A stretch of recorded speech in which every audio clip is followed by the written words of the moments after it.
Hello, good morning to everyone. All right, well, today is a special day. We are affirming a new elder in David Tucker today, and I have made a commitment that I'm going to do something shorter today for the sermon time, and I will try my best to do that. That's right. I'm cheering with you. That's uh, the the scheduled text for today is from Matthew 5, the Beatitudes. And instead of doing a whole sermon on the Beatitudes, I'm going to do something more like a meditation, just some thoughts on one part of one Beatitude, which is the one that says, "Blessed are the pure in heart, for they shall see God." That's Matthew chapter 5, verse 8.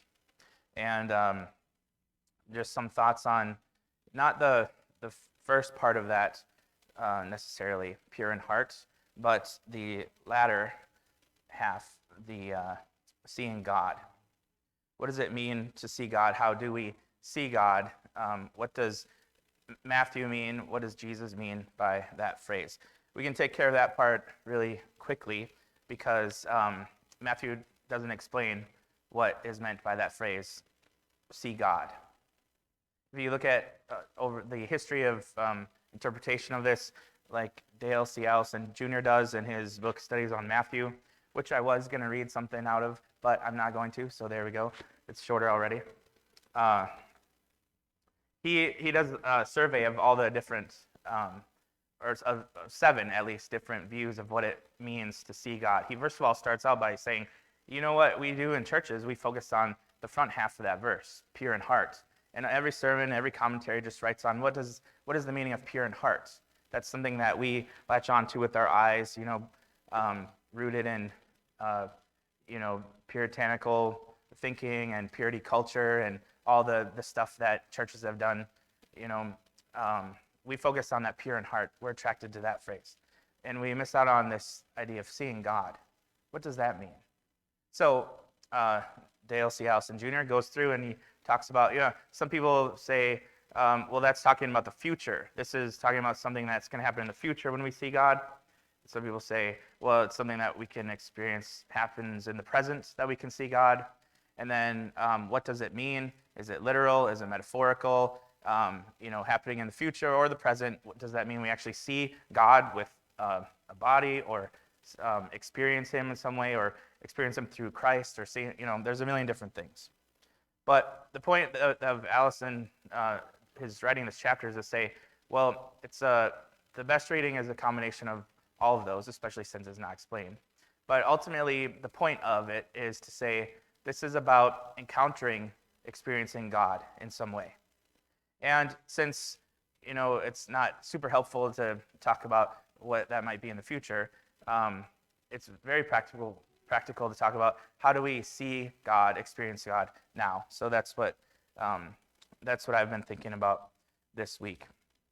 In what ways do we experience and see God? Of course, there's the classics. You can ask any of the kids in the Bible classes. They'll tell you, you read the Bible and you pray. Okay, good. Yes, I'm on board with that, obviously. What other ways do we see God or experience God? And I'm going to try to just list these without going into detail. But what about love? God is love. We experience God through love. We understand something of God when we understand and experience what love is. Same thing goes for truth. Truth and God are connected in some way. And goodness as well, and beauty, aesthetic value in general. We experience God in sound, and we experience God in silence as well.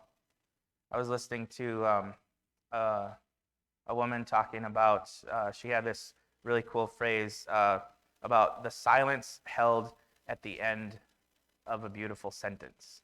And she says, sometimes I see God there. She's a professional writer. She loves writing.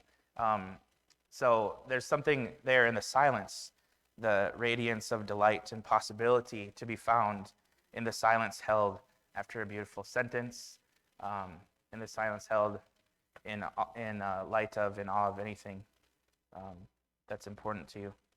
So in the sound, in the silence, in nature, of course, that's a popular one.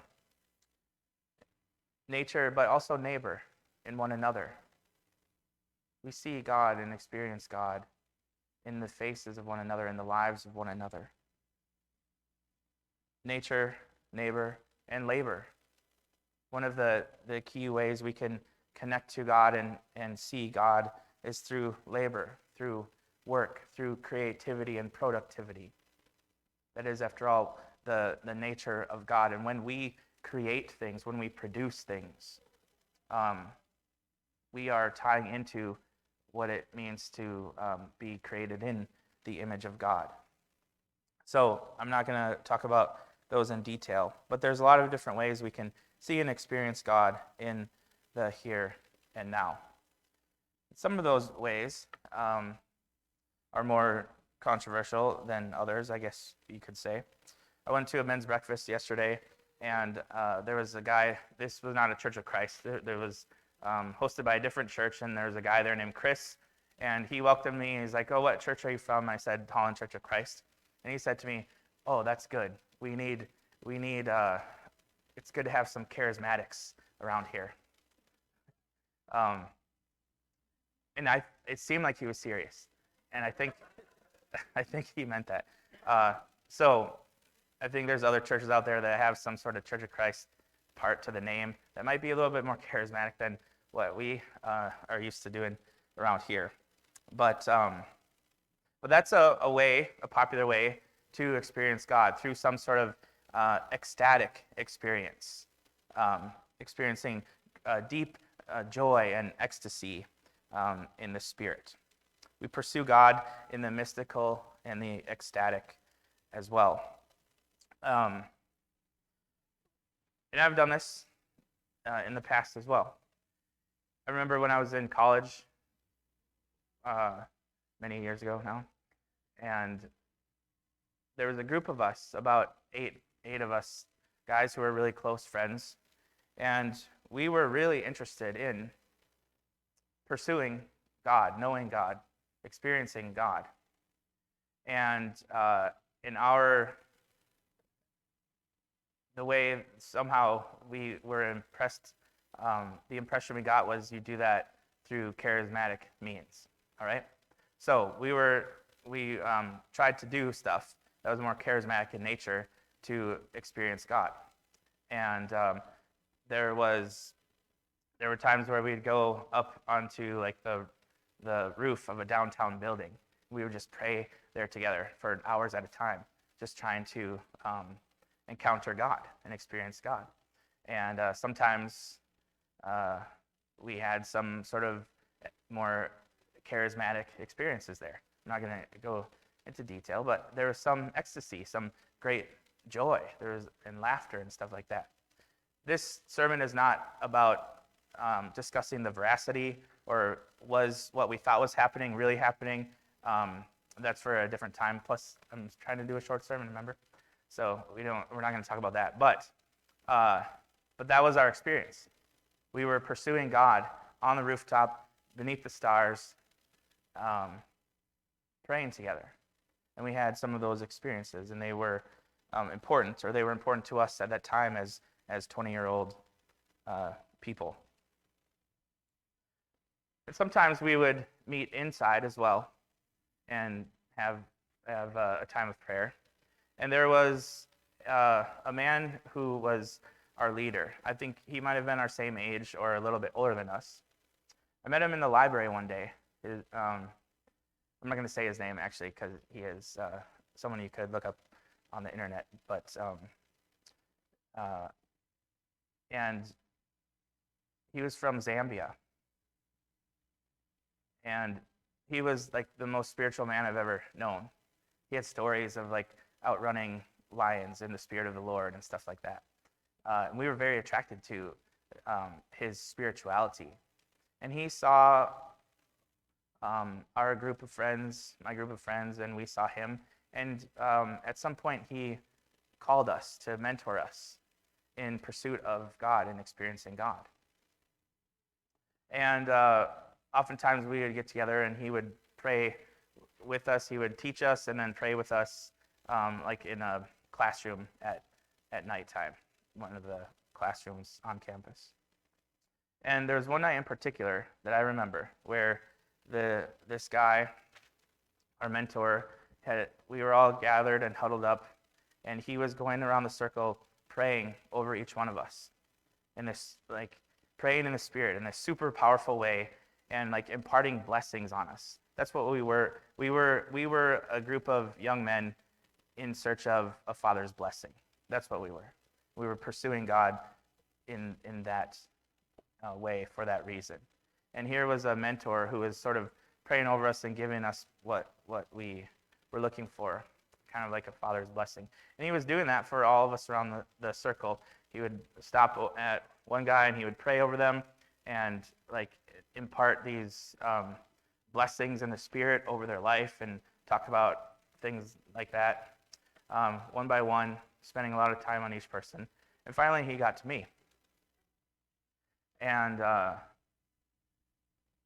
was like ready to receive the blessing, and tried not to be proud, not to have any pride in my heart, because we all could hear what he was saying about each person. There was maybe a little bit of comparison and contrast, but I was excited for this moment. And when he got to me, it was the shortest prayer. It was like 12 seconds long, and it was a rebuke and a call to repentance. He was just pointing out my pride and my humility and other things which I'm not going to talk about, that were going on in my life. And that was his blessing to me. I've never forgotten that. That was psychological and social humility, right? That's the blessing that I got that day. And do you know that I experienced God more in that moment than I had on any rooftop, in any other situation, any other pursuit of God, any other pursuit of, charismatic experience of God? And I have this question in my mind. I mean, you've heard my sermons before. That seems to be a theme: pride and humility in my life. I admit that, more pride than humility, but it's there.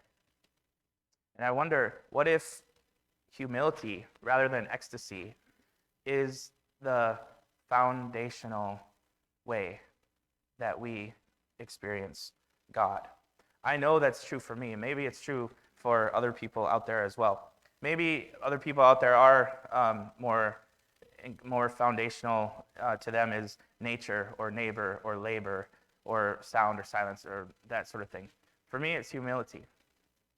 I need that as the foundation. Otherwise, I cannot meet God in any other way. Pride gets in the way too often. What if the foundational experience of God is not ecstasy, but humility? What if God must be found in the dust and the ashes first, before he can be experienced elsewhere? That's the thought. At our lowest moments, not the highest, but it's in the lowest moments where we see God most clearly, because he's already there. And that's what kind of God he is. He's the God that goes to those who are brokenhearted, pure of heart. That was the pathway to be pure in heart for me, is via humility. God is the God who is there in those moments. Those are the people that he goes to. Those are the people that see him.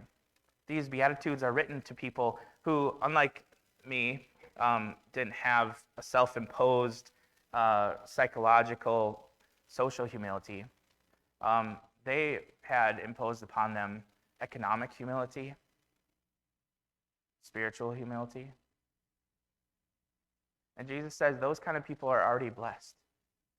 The poor in spirit, those who are mourning, the gentle, the people who are hungering and thirsting, etc. They're already at the bottom. They're already at the low point of their life.